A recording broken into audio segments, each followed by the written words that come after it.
Hi, it's Carl here talking legal technology once more. Delighted to have with me this afternoon CEO and founder of Zylpha, Mr. Tim Long. Tim, it's been so long. It's great to see you. How are you?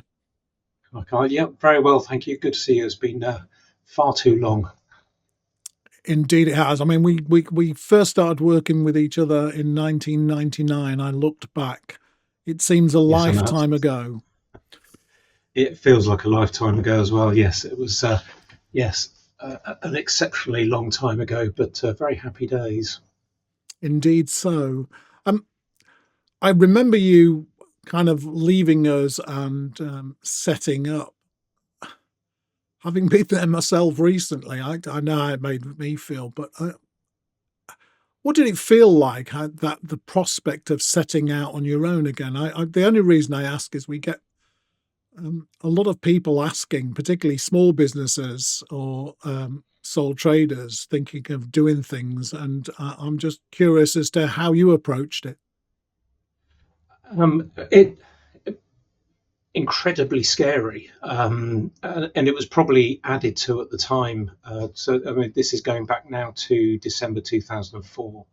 I finally finished at Visual Files and then effectively started Zilpha in the January. So we're almost 21 as a business now, so it was a long time ago. But from at a personal level, I think I left the week that we got married. It was also the same week that my soon-to-be wife got made redundant. So we kind of went into Christmas without any visible means of support at all and no clients for the new business. It was quite a scary time, but it's odd how stuff works out, and it did work out. And I'd sent out a few emails to a few contacts, and within the first few weeks of January, I was actually quite busy. So I think the weirdest thing was going from a company like Visual Files, where there was somebody who could help with everything. So if I had a problem with my laptop, there was somebody who could help with that. If we needed to do an event, there was somebody who could plan an event. There was people that did invoicing and credit control and technical support, and people that could answer any question that you had.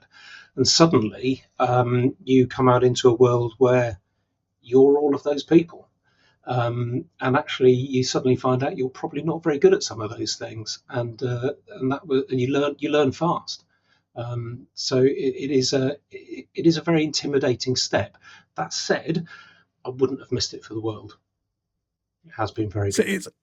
it's interesting you say that about the self reliance, because one of the things I've spoken to either on camera or off with many people recently as that is the need in the early days, particularly to wear so many hats that you never knew you needed. And Yeah. it's how do you overcome that? Well, I think one of the things is you've got to recognise quite quickly what needs to be done. You've got to work out where the most valuable time to spend your time is, and people often talk about working in the business or working on the business, but you've got to find that balance between the two. You've got to go out and generate enough business to make it sustainable, and for it to pay its way. But at the same time, you've got to figure out quite quickly where you're best at spending your time. A good example actually is in very early days, I asked. A chap I was introduced to who became our accountant, our statutory accountant, for some help with what did I do about invoicing. And he said, oh, you need to go and speak to this lady who will teach you how to use the Sage accounting system. So I got this lady, Teresa, in to teach me how to use the Sage accounting system before I did my first run of invoices in month one. Which she did, and she was clearly very good with it. I sat down to try and do it myself and realised that was just absolutely useless at doing accounting things. So I subcontracted that process out to Teresa, and she's still doing it for us now. And I can't imagine being where we are now without her doing that. And another good example is stupid things like answering the telephone. You can spend an enormous amount of time putting in systems, and particularly as we started employing people a few years later. Eventually we just subcontracted that out to Moneypenny, and they just became absolutely first class at answering the phone, we could tell them where to route the calls and who was who, and Mm. systems for allowing people to show whether they're in or not.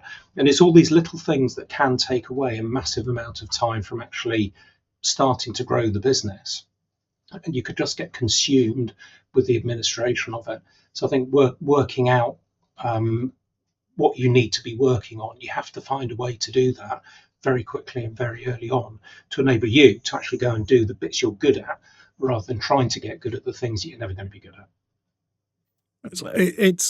I mean, I'm sure that's very sage advice. There's no pun intended, given your earlier reference, but I think that's sage advice to folks who are wanting to set up on their own, is finding out what they can do and what they can't. I mean, you mentioned there, you're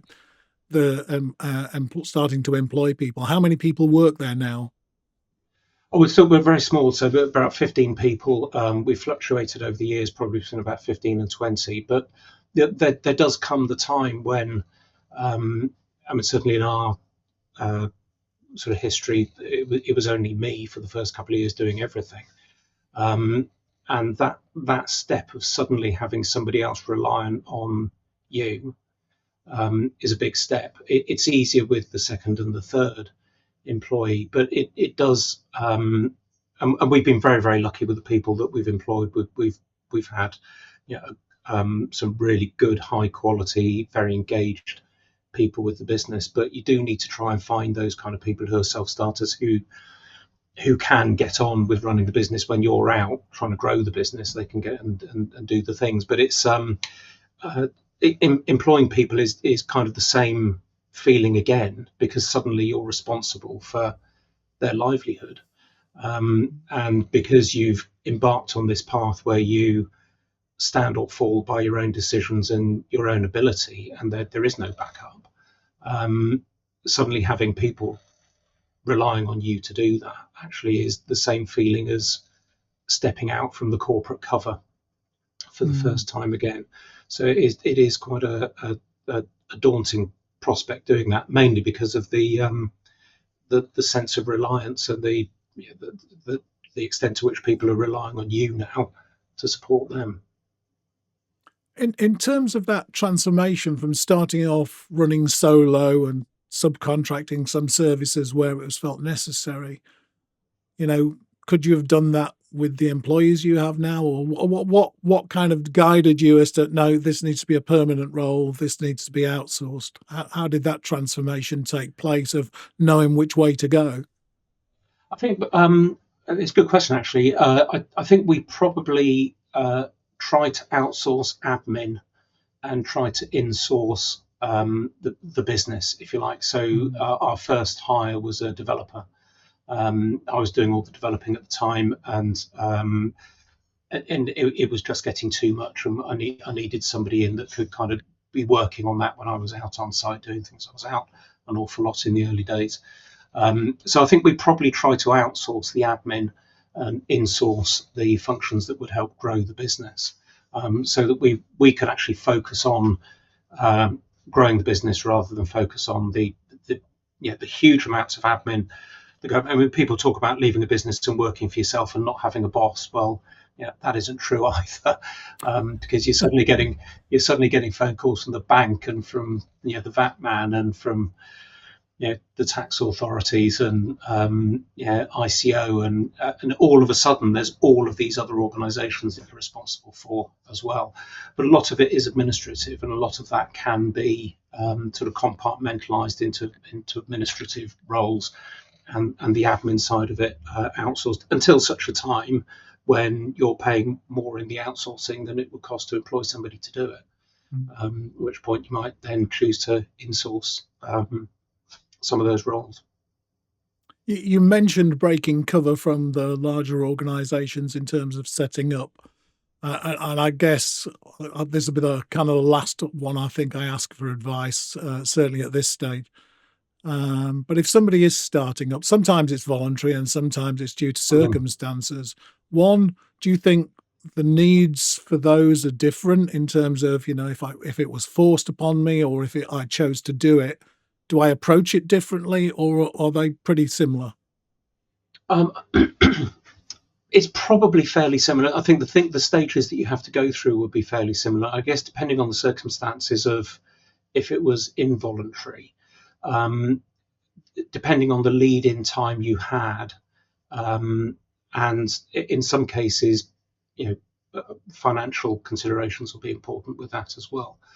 Um, in many ways, it could actually be slightly easier if it was involuntary. I think making the decision to go from what in many cases can be quite a comfortable existence working for somebody else where you don't necessarily have to carry the risk, um, can be quite a difficult step to take. You are kind of stepping off and hoping that there's going to be something there to support you.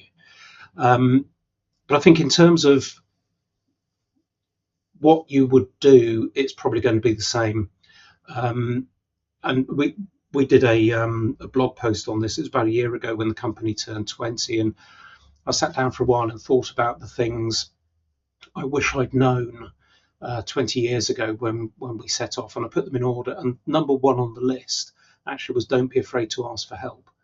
And one of the things that we found with network of people that I knew, network of people that I've got to know since starting Zylpha, actually, that it's a tremendously supportive community, particularly within sort of generic small businesses, and that there's a wealth of experience and a wealth of help out there if you're prepared to ask for it. And I think that's probably whether it's voluntary or whether it's involuntary, if you've been, you're now in that situation where you're looking at going out and doing something on your own account. I think asking for help is probably the key thing that you have to do, and it doesn't always come naturally to people. A lot of people like to think they can do it and it's not going to be difficult. It is difficult, and but there are lots of people out there that will ask you for help. And then as you grow the business, of course, you get to the point where you can start to pay that forwards. And we've had a lot of people come to us and say, can you point me in the direction of someone that can do a website, or can you introduce me to a particular customer? And it's all that kind of help we can hopefully now provide to other people that we know that are starting out in the same way as plenty of people gave us help and advice when we started out. So I think there's help out there if you're going to do it, whether you find yourself in that situation voluntarily or involuntarily. You've kind of got to embrace it and go for it. But there are lots of people out there that will help you do it. I mean that's kind of good to know, and I think just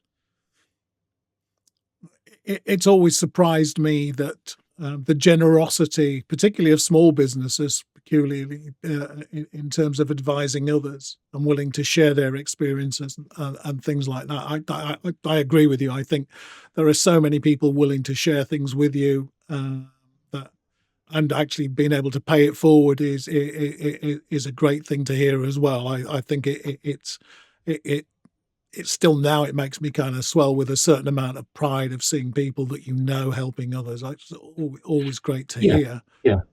yeah. And it's not just contacts. I mean, we've had relatively recently, it was probably about 4 or 5 years ago now, we set off down the ISO 27001 route. And for a business of our size, we're a small business, that's quite a big task to undertake. And we spoke to a number of clients that we knew that had gone through that and just said, what advice would you give? Any pitfalls that you found? And so even from clients, it doesn't necessarily have to be, well, in that case, they were other small business owners, but they don't necessarily have to be partner type organizations. We found clients absolutely fantastically helpful with help and advice and introducing us to contacts and so on. And I think the small business community as a whole are very, very supportive of each other. Even businesses you might consider to be competitive organisations will, I quite regularly have conversations with organisations who are in some form or another, maybe slightly tangentially sometimes, but competitive. And they're very, very useful information. You can get useful information, share useful information with each other, provide help to each other. And I think that's it is, you're right, it is a source of pride that we can do that in this country. And I don't know whether that's just legal tech. And I think legal tech has kind of evolved over the last 20 years to be that. And most of our contacts and partners are legal tech companies, obviously, but a lot of them have been going for as long as we have. And but all of that information's out there. So if you're starting out, go for it, but ask for help. And you mentioned there your clients, and also the fact that you'd been going 21 years now, which is a huge achievement from a standing start. Um, I'd say, let's talk about Zylpha in that case. I was struck by one of your lines, the taglines on the website, which was making lawyers' lives easier through the smarter use of technology. Probably worth sharing how you do that.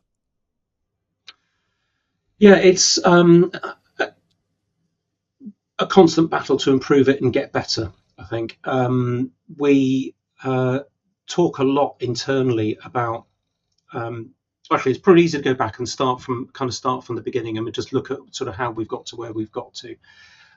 We historically first kind of soft foray into the software world for us was integrations with visual files, and those were point solutions. The first one we did was an electronic identity verification system, and then document bundling, electronic signatures, and lots of things.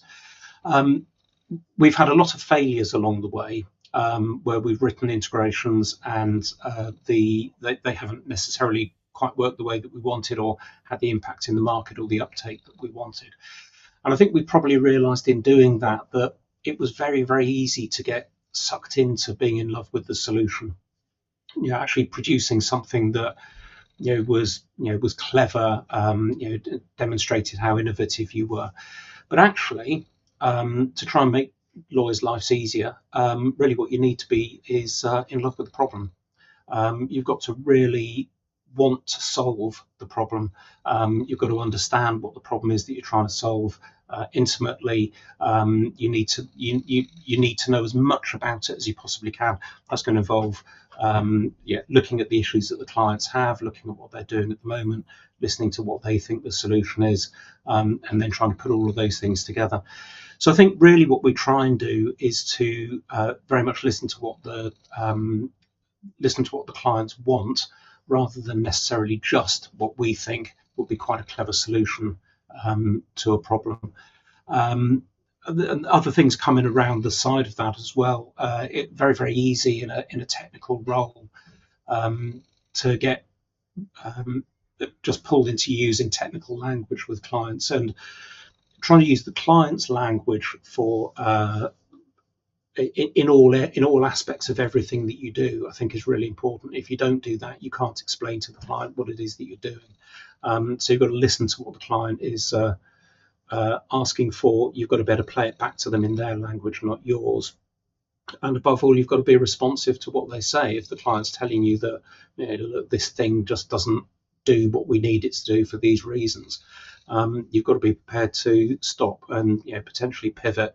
In some case, swallow your pride because you thought the thing was right, but actually it isn't. So there's really all of those things. But above all, it does, and there's nothing surprising about this. It actually comes down to listening to the client, listening to what it is that they say they want in the terms that they express and how they express they want it, and then delivering something to them that solves that problem in a simple but effective way.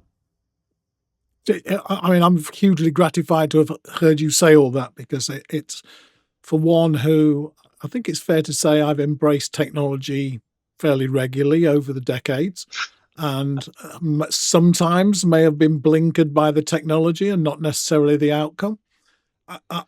Now I'm getting into my dotage. I find myself completely the opposite. I was with a team of developers a few weeks ago, where I think if I'm being very generous if I say within 15 minutes the technology was the only topic of conversation, not the problem that was being solved, but it was the technology.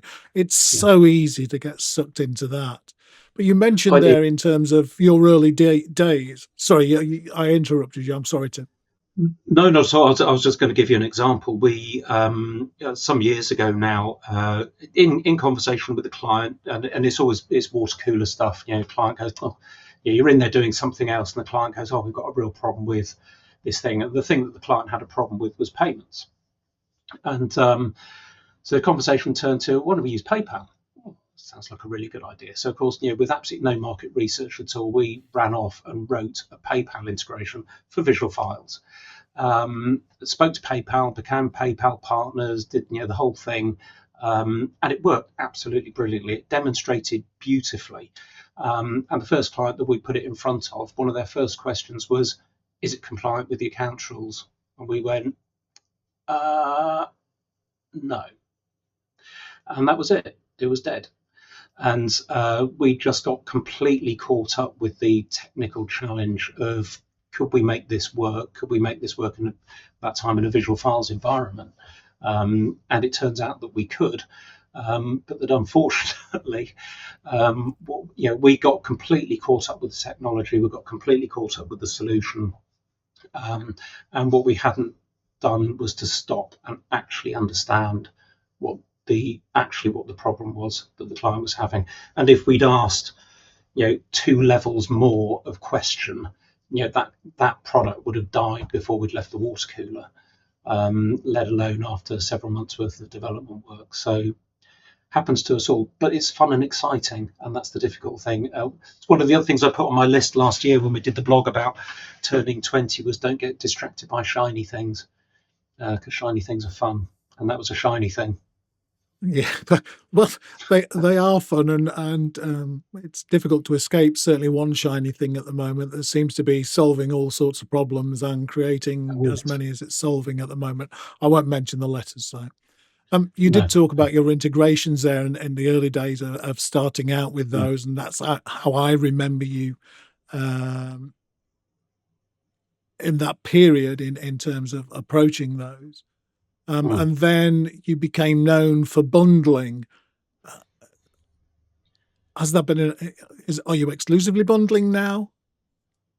Not exclusively, but it is. I mean, that's the way it's heading, really. And without boring you with the detail and of the history of all of this, a lot of which you'll know, but initially the business was consultancy business, just helping people get best use um, out of technology. Typically at the time, that was visual files, of course, because that's where I came from. That's where I had a lot of contacts. But very, very quickly into sort of the Zylpha journey, within the first year, I've been asked by several clients, but one in particular asked me to help them procure a piece of software to produce home information packs. And home information packs was a new thing; it was coming out, and they were setting up to be a national provider of home information packs, which they did, and they were very, very successful for sort of a short while whilst home information packs burnt bright. They were being asked to, they asked me to help them procure a piece of software. It was an American company that would package all of the documentation together that they got. It was a stupid amount of money they were being asked. It didn't really fit what they were doing. It certainly didn't fit with visual files. And I said, look, give me a couple of weeks. I think I can probably come up with something. Went away, did a prototype, went back. They said, yes, that's what we're looking for. So we built it out, and that became effectively our first bundling solution. So this is probably end of 2005, beginning of 2006. And that kind of led us into integrations. Home information packs came and went quite quickly, but in that time, we'd had a few clients say, actually, we could use this for court bundles. So we broke it out of visual files, turned it into a standalone product. I say we, it was me at that point, turned it into a standalone product, and had some success with that, getting people to use it for court bundles. But the visual files integrations continued, and there was a range of things that we produced. We've probably thrown away as many that we wrote. PayPal one's quite a good example, but over the time we did e-signatures, land registry, personal injury portals, lots of different things for visual files. But the one constant thread through all of that, really from our very first foray into software, has been bundling. And it's the one thing that has continued to grow as we go all the way through. So kind of sort of springboard forward to today, we've got less and less visual files clients now. We still retain a few, some of whom are integrated sites using our integrations, and some of whom I think one or two literally now that we look after their system for quite often as they're in end of life support, as they're moving over onto something else. We also took one of those integrations at the time, which was e-signature integration into Adobe Sign. One of the visual files integrations that we wrote, we repurposed that to be an integration into iManage, which has also kind of followed through for a number of years. So we're now, we think we're the only iManage Adobe Sign integration partner. So we've got quite a few clients on that, mainly in Australia for some reason. So those are kind of the two other limbs, but the thread that's run all the way through the business from beginning to end has been bundling, and bundling is now the overwhelming majority of the business, and that's across a range of different types of bundling. We've got the desktop bundling, we've got now the new cloud bundling, and of course we've got things like the integrated bundling with things like visual files as well. So the business is becoming more and more bundling and less other things, but we still have that kind of legacy of a number of other things that carry on being developed and carry on being maintained. I mean, it's been gratifying to see it from afar, the success of the bundling side, because as a solution to a problem, I get it, and if I get it, then it must, by implication, it must be a simple thing to actually justify. However, having spoken to people in various guises, particularly when I was at Visual Files and LexisNexis in the past, not everybody gets it. So it may be worth you spending a bit of time here explaining to me and viewers why they would need a bundling solution at all.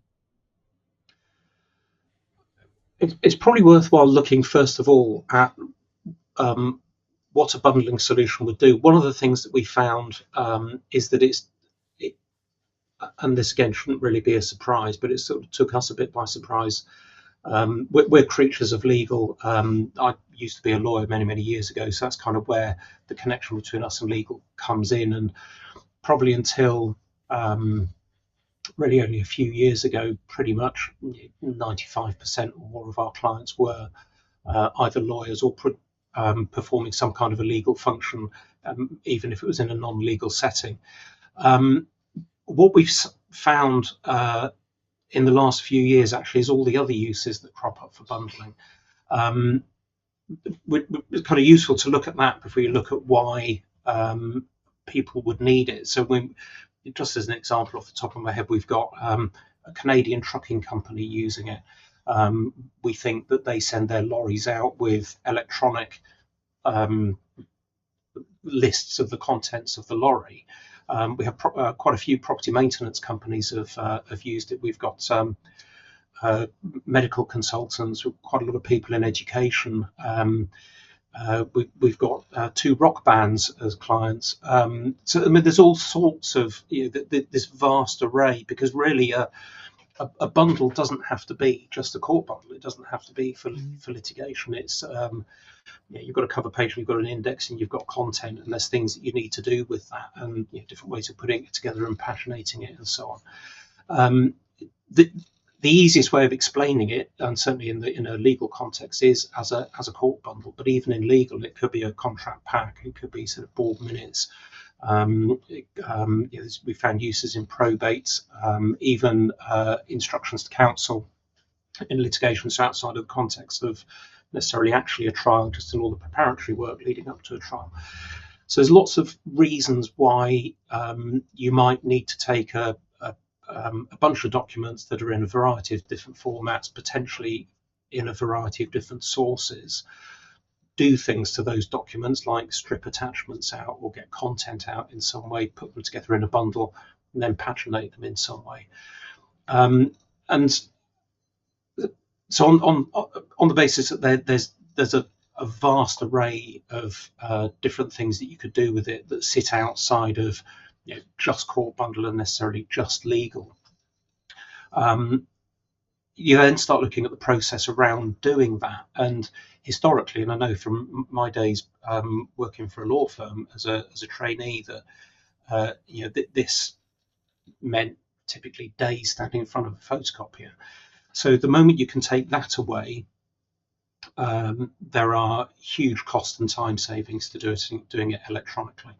And back in the dark ages, we had documents that were typically held electronically, even if they were just held in a file system somewhere, that would then be printed, that would then be photocopied to put into a bundle. And what we could do now effectively is take documents in their electronic form, put them into an electronic bundle. So we cut out the middleman of having to reduce the content to paper just for the purposes of either transmission or putting it into a bundle. So cost and time saving is a huge one. And back in the early days, we would do return on investment calculations for clients where we take their print cost, we take their time cost of the people doing the bundle, and we work out, well, if you do this electronically versus on paper, here's where the cost saving is. And that could be quite a powerful argument. But even back then, we had people, I remember somebody in quite a large law firm saying, well, I had to do this as a trainee, so why shouldn't they? And it was almost seen as a rite of passage that they made their trainees, and in big law firms, some of these were pretty bright people, and they made them photocopy for 2 years, which just seemed a bit bonkers to us. So there's a lot of reasons around why you'd want to do it, but when you start distilling it, we were talking about small businesses earlier on, we've long had the view that really with probably any kind of business, but certainly small business, in my own experience, your systems run your business and then your people run your systems. And the moment you get a person doing something, you've got a person being the system. And that's the point at which it'll start to break down quite quickly, because you're reliant on somebody being always on top form, never feeling ill, always there, never making a mistake, and so on. And that's tough. It's difficult to expect people to be that accurate all of the time.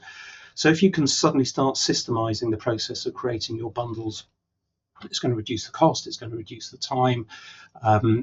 There is an environmental impact, because if you've got a 1,000-page bundle, which is modest in bundle terms really these days, it's probably 3 lever arch files.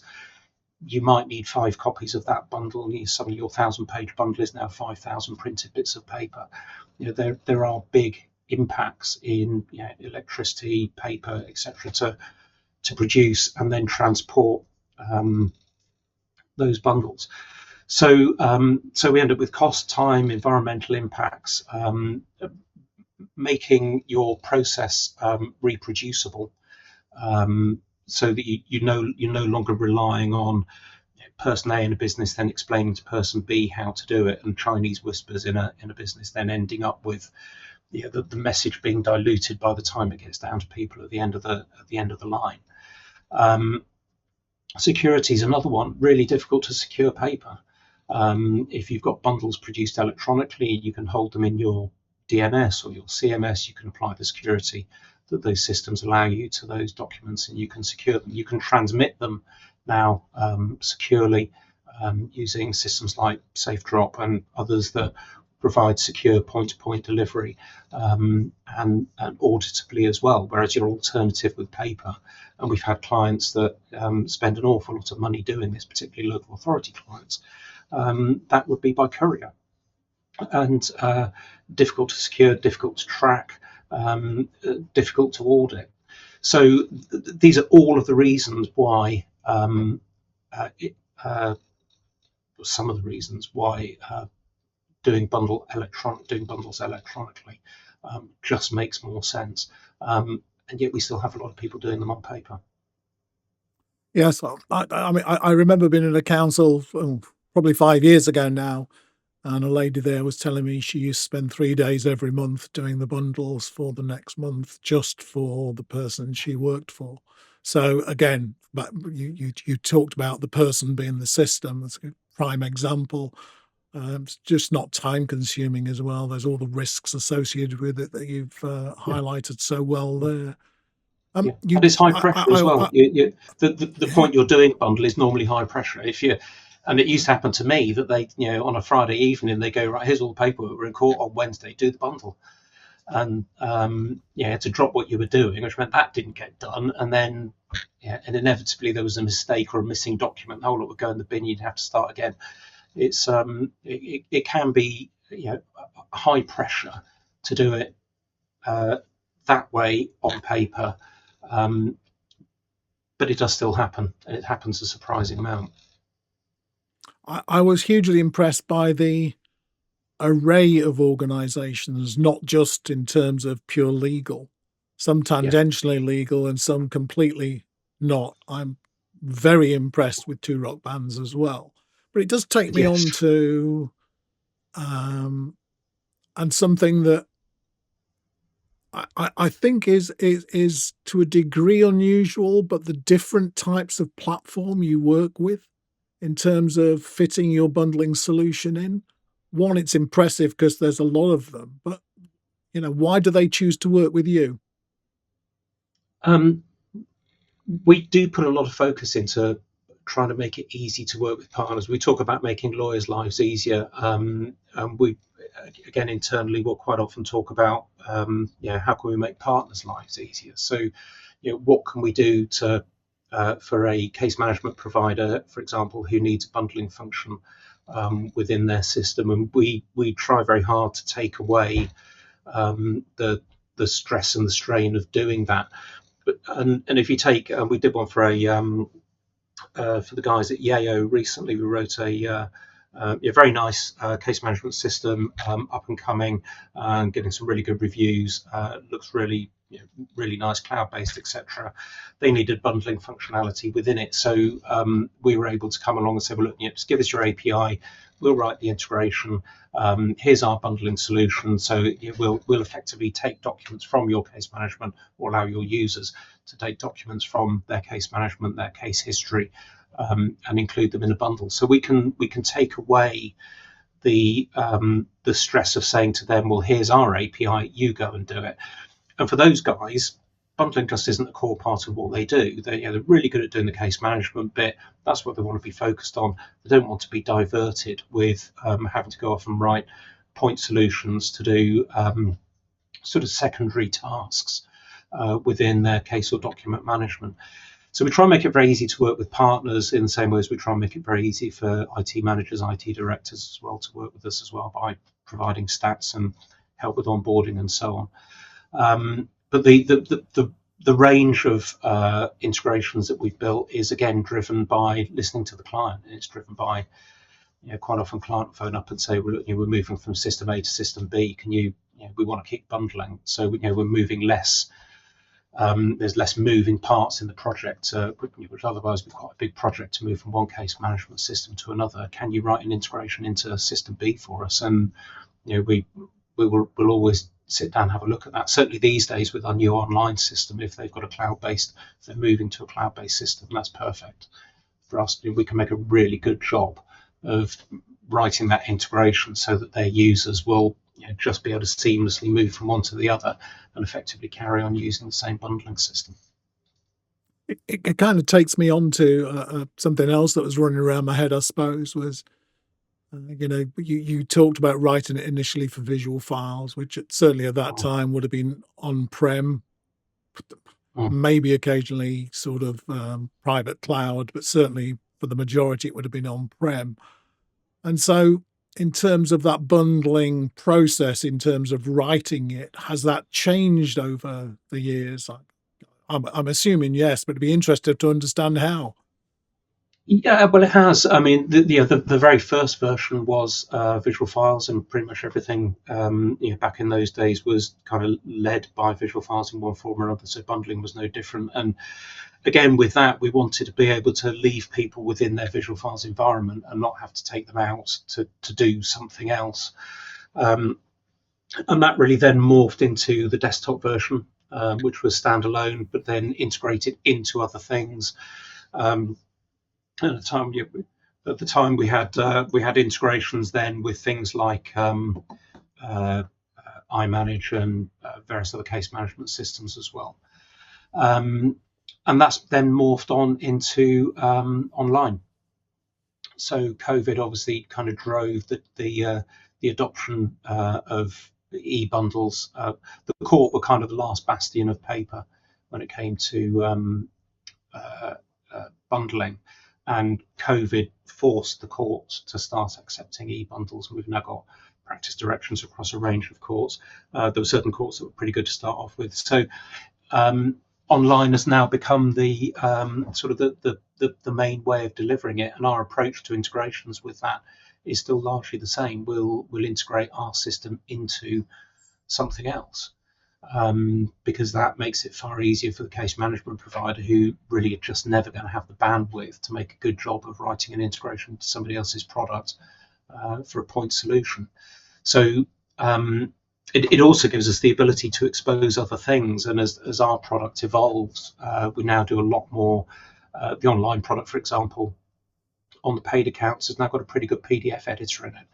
So we're starting to get some clients look at bundling and say, well, great, well, if I give the bundling solution to a user, actually for included within that price is a PDF editor, I no longer need to maintain this external third-party PDF editor over here.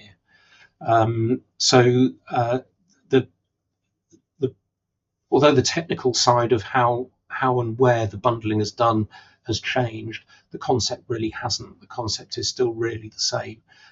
Take bundles in a variety of formats from a variety of systems and turn them into a core bundle. Where that processing happens has changed, and what the clients need on site to be able to do it has changed, I suppose, as well. So you're right, Visual Files was, even if they were private cloud, it was still essentially an on-prem solution from an integration point of view. And of course now with the more modern cloud-based case management solutions, they don't have the same kind of capability that Visual Files had as an on-prem solution for customizations and so on, and being able to write bespoke integrations from within the product. So we're now hooking into those online solutions using their APIs and pulling stuff into the online.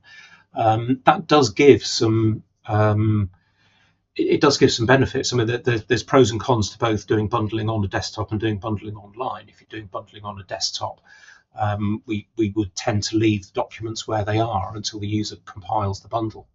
Whereas if you're doing bundling online, we'll take the document out of the online, iManage, for example, or wherever it is, convert it to PDF at that point, so that when the user compiles the bundle, all of that conversion's already happened, and the actual production of the bundle is really quick, because at that point we're dealing with pre-converted PDFs that the users had a chance to interact with, redact, extract things from, and so on. So the overall kind of the concept has changed, and the way that we've done it has grown with emerging technologies. 20 years ago, cloud didn't really exist.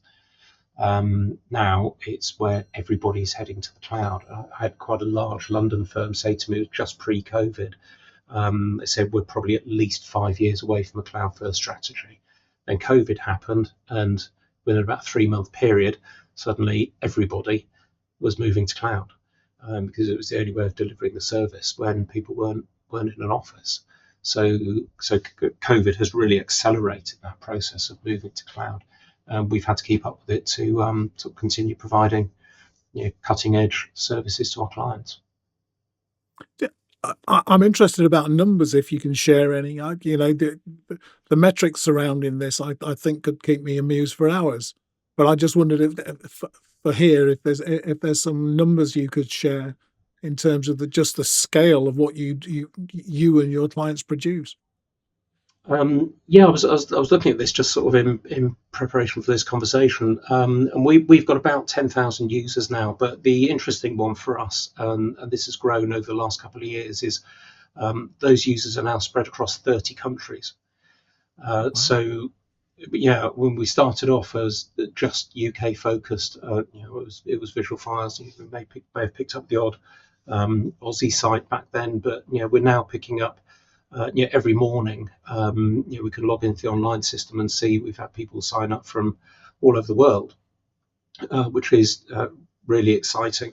In terms of volume going through it, we're producing around about, it varies a little bit because it is a bit seasonal, it's around about 1,500 bundles a week, but that's new bundles, so that doesn't account for reproductions of existing bundles. So that's just somebody clicking go for the first time on a new bundle.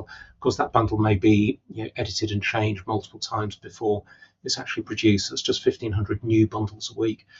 With the online system as well, we've got a lot of stats on the online system, but one of the interesting ones is we talk about time to bundle.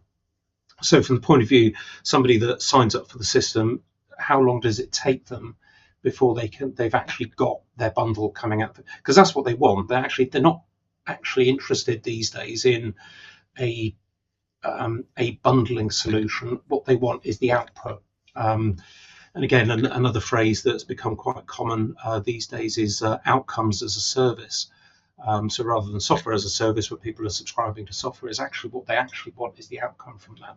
So how can we make it really quick for somebody to get from the point where they say, I need a bundle, to the point where they've got the bundle? And just looking back over the last couple of weeks, the average on the system is 45 minutes. Now that allows for the fact that some people are doing bundles in a few minutes, literally in a few minutes. And some people will take a little bit longer and they'll fettle it and they'll add more documents before they click go for the first time. But the average is 45 minutes to go from signing up for the system to getting their first bundle coming out at the end of it. Size is always relevant. The average size bundle that people produce on the system is 260 pages. We've got quite a lot of criminal law firms that use this because it's quite a cost-effective way of doing criminal bundles. And they can be quite small, but then we know one of the biggest bundles that we've heard from a client that a client has produced was 20,000 pages. So size can range dramatically. Bundles of a few thousand pages are pretty common these days. So the biggest one that we know of from speaking to clients was 20,000 pages. You do start running into some interesting practical problems at that point around, well, what do you do with a 20,000 page PDF when you've produced it? So there are some challenges around that. One of the other things that we monitor quite closely is user feedback. So certainly with the online system, we can monitor, we ask people for a score. And it's literally, just rate us out of 5. So our average score at the moment is about 8.5 out of 10. So and that's grown from very early days of producing a new system to now to the point where we've got really quite a functional system starting to appeal to bigger companies rather than just individual users, which is where we started. We've been able to watch that score grow and listen to the comments that people are making about it as well, and kind of take that on board and leave our pride to one side in some cases. Go, actually, they're right. We haven't made that bit very easy. Let's go and rework that to make that bit a little bit easier. So we're becoming a statistics around this is probably the subject for another whole discussion, but we're becoming a very, I think the buzzword is data-driven organisation. But looking at these kind of this kind of information is absolutely critical to us to grow the product, because it's no longer what we think the client needs. Actually, like we said at the beginning about small businesses, if you ask the clients what it is they want, they will tell you, and it's up to us to build that. And of course, now you're getting some stats, some serious stats to actually back that up. So it's easy to talk about being data driven. It's another thing to live it. And also there's a chain reaction that has to take place. Somebody has to interpret what's been told in terms of the figures, but also then somebody has to implement the changes that they've been told about that need to go to make that better. And presumably that's exactly the iteration you've got with a development team that's grown. Yes, it is, and of course it's not just around development. I mean, we've got to grow all aspects of the business. We've got to grow the customer service side of it, and the development team as well, and listening to, getting input into all of that. How and it's not necessarily a question of just sending somebody a survey and saying, how did we deal with your support? It's much more a question of saying, well, fine, how do we deal with your support call? But actually, what led you to that? What led you to the issue that you had? Why was it that you couldn't find the information that you needed in order to be able to answer that? And is that a failure of our training? Is it a failure of the information that we provide? With the online system, we use we have it's the dreaded words, but we have a support agent we use intercom within the system, and it's been an absolute revelation to us to um, be able to fettle this. And we work really hard on it. Every week we sit down and look at the questions that it's been asked and what questions it couldn't answer, and make sure that we write articles that it can then ingest and answer. And we've now got to the point where we've got 90% with the online system, 90% of the questions that are asked within our chat panel are answered automatically and successfully. And if they're not answered, then they get routed out to a person, and we raise a ticket, and we'll deal with it that way. But we're constantly looking at, well, what couldn't it answer?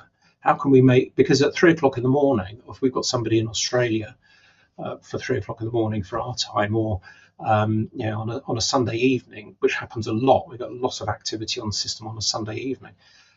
If we haven't got a support person available on the line, or enough support people available on the line to be able to deal with incoming calls, we need to be able to help that person there and then.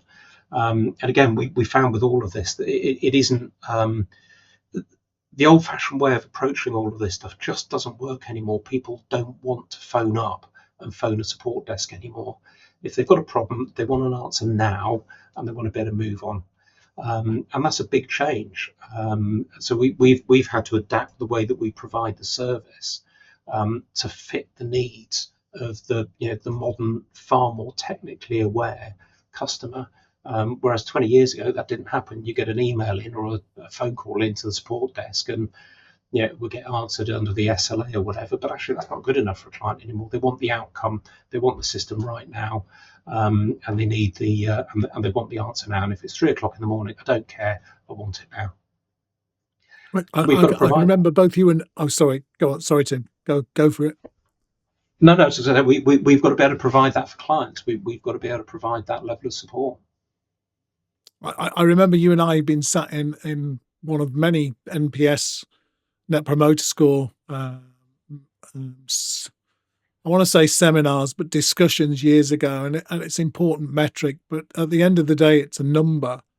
But the number is made up of a mix of technology, emotions, and all other things. And I think being able to show that you're actually working beyond just the bare number itself in terms of the other things you're doing, and what you've just explained there is you should take some credit for that, because that's kind of using computers to do what they were designed to do, learn from them and actually adapt what it is you provide. And I mean, the entire business has changed. I mean, from what we started at, everything has pivoted all the way around. But I think one of the most useful discussions that we've had internally recently has been this realization that actually what the customer wants is the outcome. They really don't care, and why should they? Why should they care about what it is they're using to do it? They really don't want. They don't want to have to pull a lever, twist the dial, enter some numbers, to crank a handle to get the outcome. They should be able to use computers exactly as you said for what they're designed for. They're designed for taking the stress away and making the lawyer's life easier, if you like. So providing the means for them to do that, and I'm not pretending we're there at the moment, but really are striving hard to get to the point where we can provide that outcome as a service rather than just simply getting the user to subscribe to a piece of software. It's the outcome that they want, and that's what we need to be able to provide them.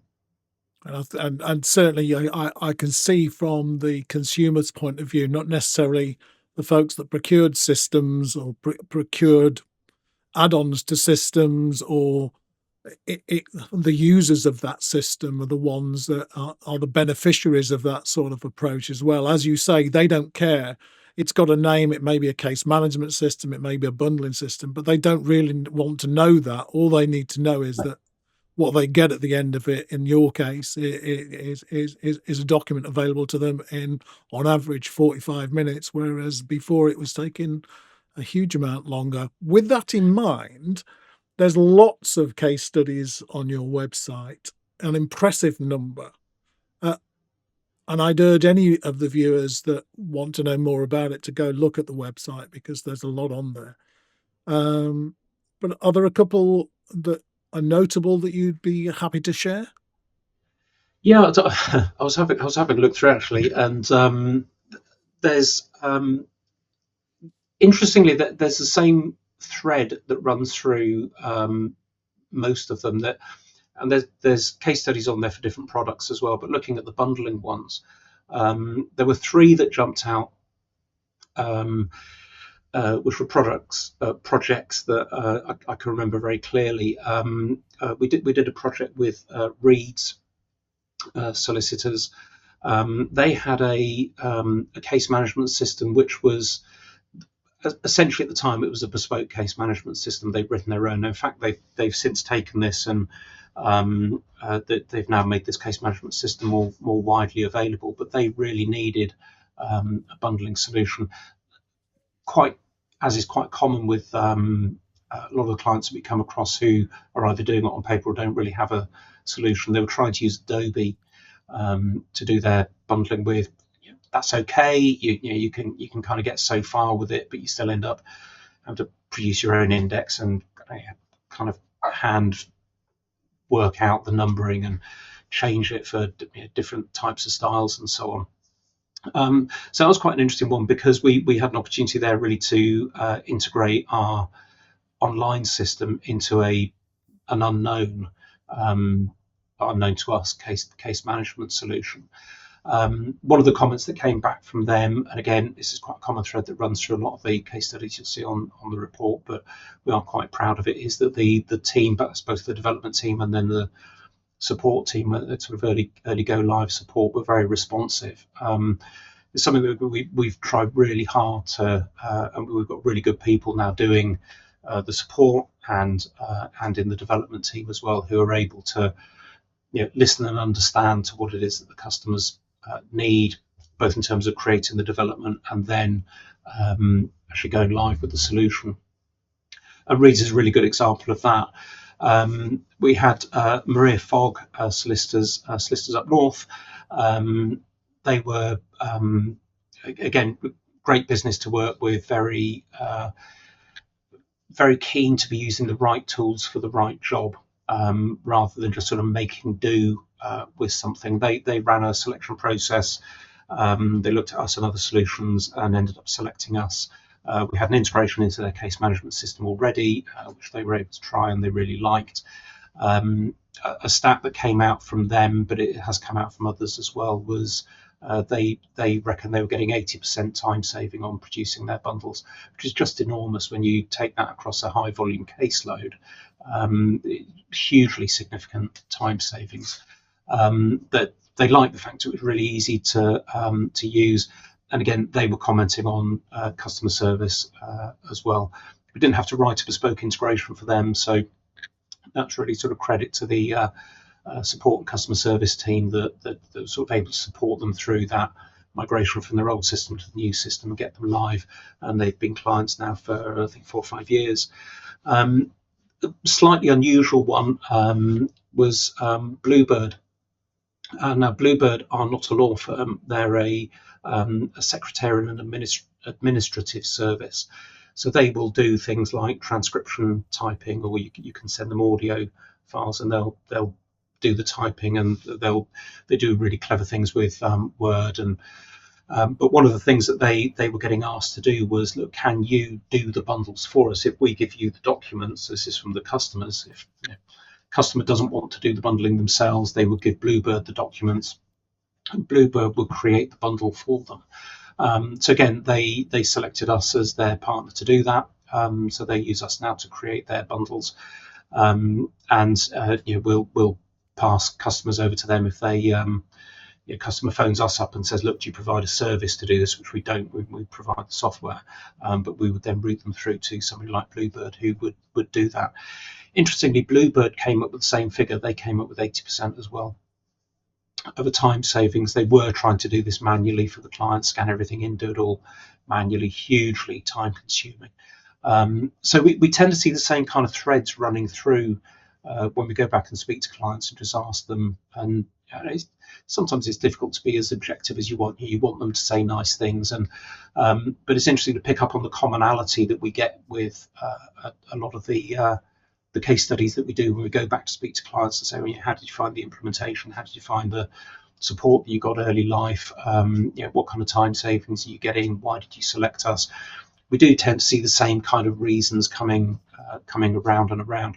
So that's three that I picked. The two law firm ones because I was involved sort of tangentially with them, Reeds and Maria Fogg. But Bluebird being a non-legal, even though they do work for legal, they're kind of a partner organisation really now. But all had a similar story to tell. So give it a go. What's next for your bundling solution? Oh, well, there's the dreaded two letters, Mm. because and that's been so AI.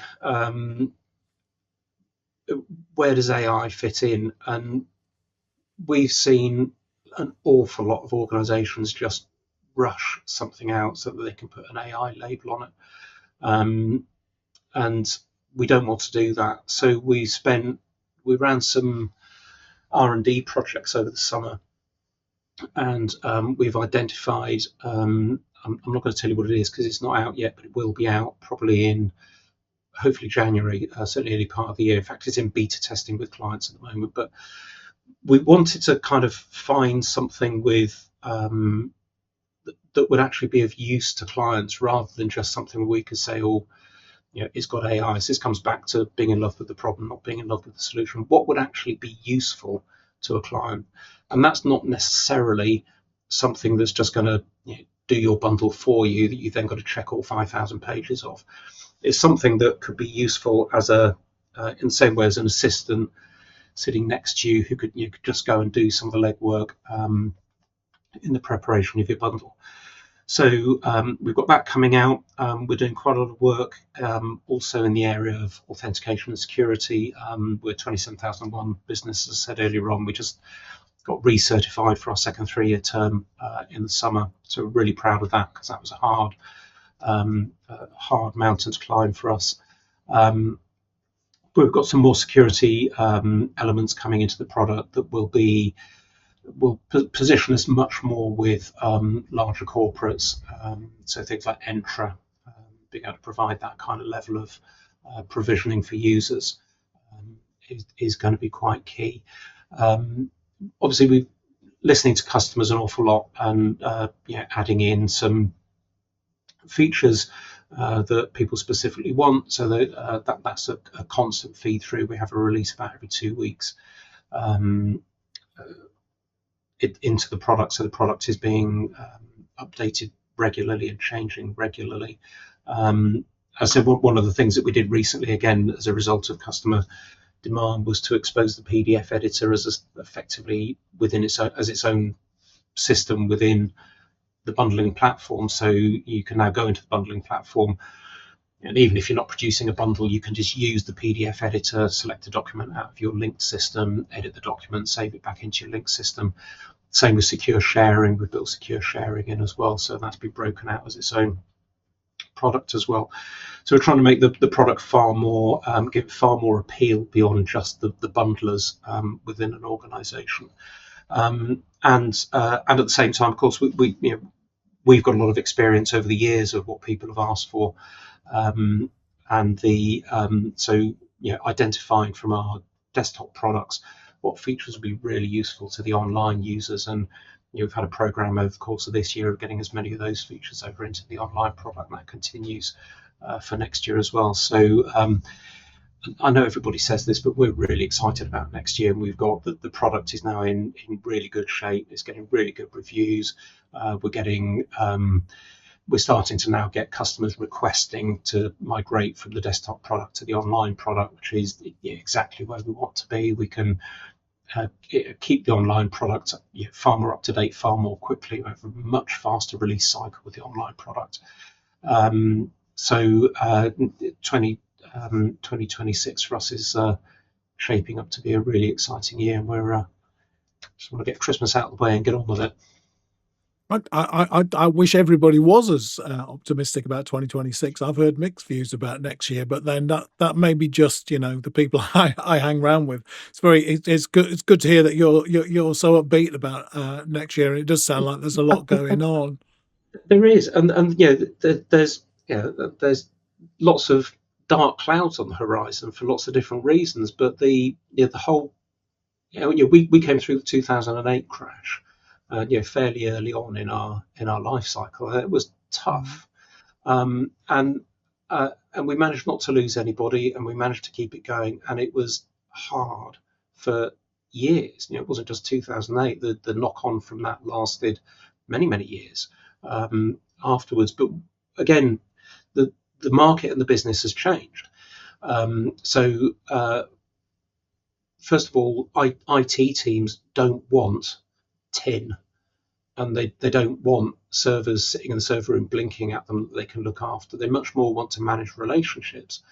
So how can we make it easy for them to do that? And we've built things into the product and into our monitoring and into our stats that enable us to do that. So we can make it very easy to roll it out, very easy to train. We can fit in with what training requirements they've got. We can then provide them with usage stats on who's using it and who's not using it. So if they buy 100 users, we can say, look, you've got 10 people over here that really aren't using it very much. What can we do to get them into the product? Why is it that they're not using it? So we can be far more helpful to an IT team or an IT director in a law firm than perhaps we could have been in the past, where we're installing desktop stuff that we didn't necessarily have that capability with. So as we look at next year, yes, economically, there's challenging times ahead. I'm absolutely certain, but we are no longer in the market where we're going in, having to sell 2 or 3 big systems a year. This whole sort of sales-led growth thing has been very much replaced by a product-led growth strategy for SaaS providers, or SaaS providers that have realised that this has changed. Not all of them have. So we're absolutely set up to be able to do that. The marketing set up to do it, the product's now ready. Customers telling us that the product is what it is they're looking for and coming up with suggestions as to what would make it better. So actually, we're just going to completely ignore the economic climate, and which we found is the best way with these things, and just press on, because it's we seem to be pushing at an open door. The other thing that we found is that, again, coming out of the COVID era, there's an awful lot of knee-jerk reactions happened during COVID. A lot of people were bought systems that they kind of had to, without necessarily the normal sort of scrutiny of procurement and so on. And a lot of those things are coming up for replacement now. They're coming to the end of their 3-year term. So we have had quite a lot, sort of the last quarter of this year, we've had a lot of conversations with companies going, we think we need to go back to market and have a look at what's out there now, because we had this and it kind of worked for us, but it's kind of not working for us now. So can we have a conversation? So all of those things are lining up. 2026 is going to be our year. Sounds like it could be a busy time for all your people. If only I was 20 years younger. I was intrigued that you introduced a free tier, and I guess, should people give it a go? And what do they use it for?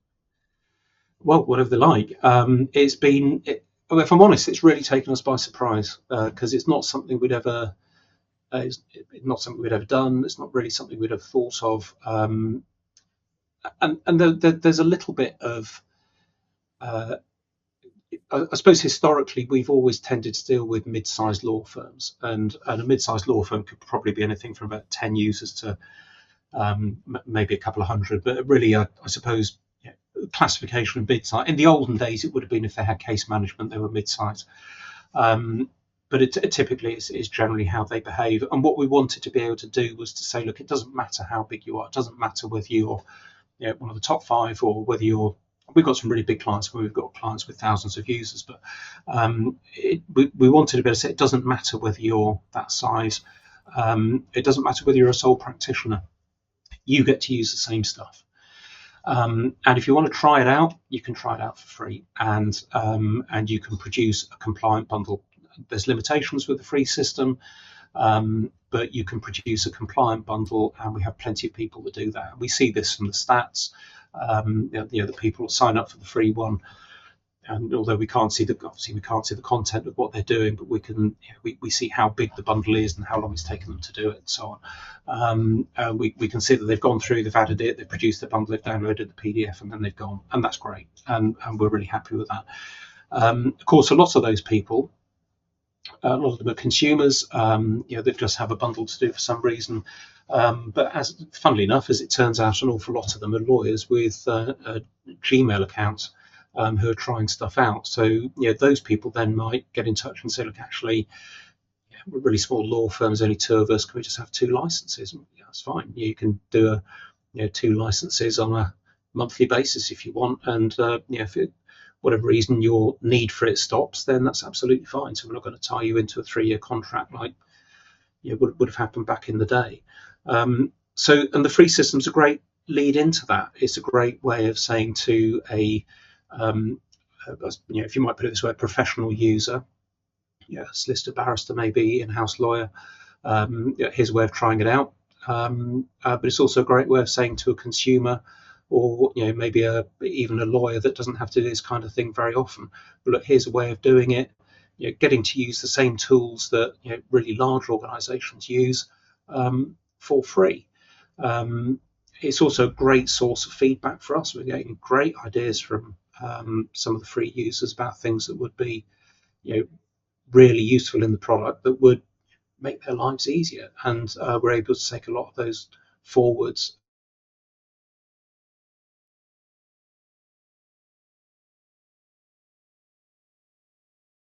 Stuff in the system already that has come through that route. So for us, is there a reason why they shouldn't use it? Absolutely none whatsoever. It's completely free. Try it out, and if you like it, that's great. If you don't, tell us why, and we'll see if we can fix it. But hopefully you'll get some use out of it. But it's been an absolute revelation to us as a business that has previously, historically, over our lifetime, dealt with at a business, a B2B level, very much. All of a sudden, to have consumers as clients keeps you very honest, because consumers can be a lot harder than businesses can. It's a fascinating counterpoint to the debate that says that legal in particular is one of those industries that seems to be going to those that have and those that have not, in terms of access to systems and the money to spend on even proofs of concept. Here's a way of doing it for free, and doing it on something that actually is, useful to them. So, good on you. Yeah. It's well. There is an access to justice point, and I think as a former lawyer, that that there is an element of that in there that says we want to be able to make this available to everybody, and that there are limitations to the free account, and you don't get all of the features, but you get enough of the features to be able to do a compliant bundle. And if that suits you, and if that's all you need, that's great. Tell your friends. And if it turns out that you are a lawyer and you need something a little bit more volume, a little bit bigger size, or different file types, or you need the PDF editor and so on, then that's fine. We can make that really easily accessible for you as well, just on a monthly subscription if you want to. So that there is an access to justice point about it, but from and having consumers as clients, I think as a traditional B2B supplier, does keep us honest, because consumer, you get some very hard comments from consumers, and if you can get hold of them and drill into why those comments are there, there's usually a nugget of really helpful information in it, whereas B2B people just won't renew. So it's been a complete revelation to us as a business. It has changed how we have to do things, but it's been really useful. And a useful feedback mechanism, as you mentioned there, which probably It's certainly not something I'd have considered either as using that for feedback. But as you say, folks who come and experiment and want to try come up with ideas as well as anybody else who's doing it day in and day out. So, Yeah, no, that's yeah. been an interesting week. I'm just looking. We've been gassing now for an hour and 14 minutes, according to my thing. We've actually been talking for a bit longer than that, but an hour and 14 is actually not too bad, I suppose. Um, I suppose if people's appetite has been whetted, if they want to find out more, what can they do? Website. Start with website. www.zylpha.com. Zylpha. Everything's there. Sign up for a free account directly from the website. We've set a special discount code up just for you, Carl. So if anybody's listening to this and they want to give it go on a paid account, and I think you can put this on the. I think at this point I'm supposed to point down, aren't I, and say in the link down Well, below. it's or The, it's one of these the link. corners. I'll put Yeah, I'll somewhere. put it I'll overlay it over your head, Tim. So that'll be Oh, fine. thank you I'll very much. do it. I'll That do it would, in yeah, post edited. do everyone a favour and block my face out. Yeah, Carl 20 off, and put that in, and we'll give you 20% off your first subscription. So that'll be valid till the end of January. So give it a go. Always happy to speak to people about it as well. If get in touch. If you've got questions you want to ask. We are in love with the problem, not with the solution. So we will talk, as you have just found out. We will talk to you about the problem till the cows come home. Tim, it's been a blast chatting with you. It's been a revelation listening to everything you've been talking about this afternoon in terms of not just the growth and success of the business, but also in terms of the evolution of bundling. But that has gone so much more beyond that. So I'm really, really grateful for your time. Thank you very much. It's been an unexpected joy going back over the last 20 years. So really enjoyed it. Thank you. And nobody, including my wife, has called me an unexpected joy, well, ever. So I've taken that good. Okay, for the rest of our viewers, thank you so much for sticking with me. Needless to say, I'll be back chatting with other people over the coming weeks and months, and I do look forward to catching you again soon. So thank you so much.